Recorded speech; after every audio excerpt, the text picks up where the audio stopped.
Welcome to Warhammer Warscroll Review. In this episode, we'll return to the Soulblight faction to talk about the uses of the Coven Throne. Warscroll Review.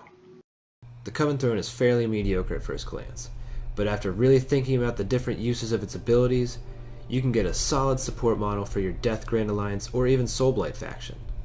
An average monster stat wheel, aside from high 14-inch flying movement, which gets the throne exactly where you want it.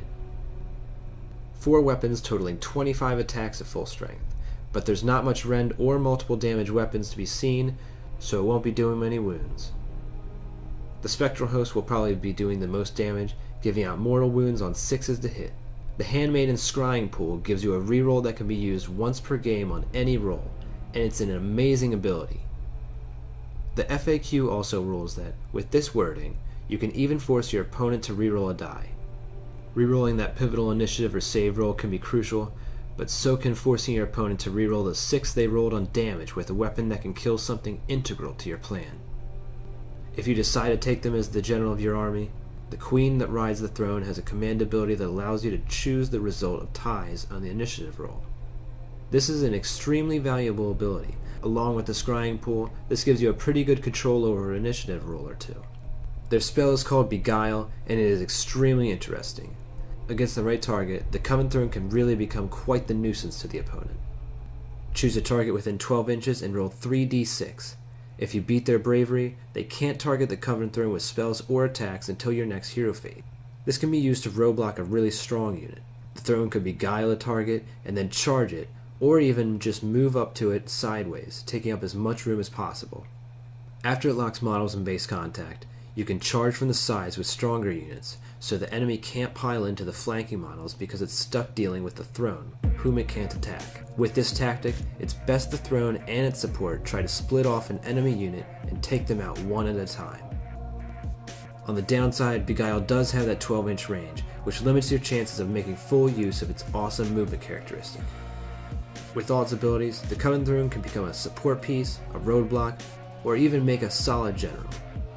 If you are making the throne your general, the most worthwhile command trait is Ruler of the Night, which I'm sure is totally surprising.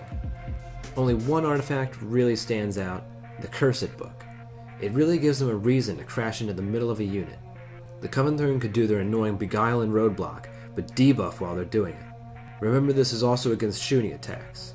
There's a lot that can be done with this. Get the throne next to a unit and summon a bat swarm nearby. The opponent will either have to shoot at -2 to hit, or waste attacks killing the bat swarms. Along with the usual Mystic Shield, Hellish Vigor, the Vampire Lord, and Abyssal Terror spell will get them moving 28 inches, making it extremely capable of getting off its Cursed Book debuff in the most crucial spot. Neferata's command ability can also be used in tandem with the Cursed Book, by giving a unit near them -2 to hit or even -3 to hit in shooting if you're using the bat swarms too.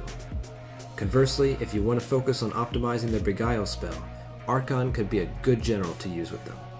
His command ability could give Beguile a range of 18 inches, which will often be very important since 12 is pretty short. Plus, Archon would then be able to use the Beguile spell for himself.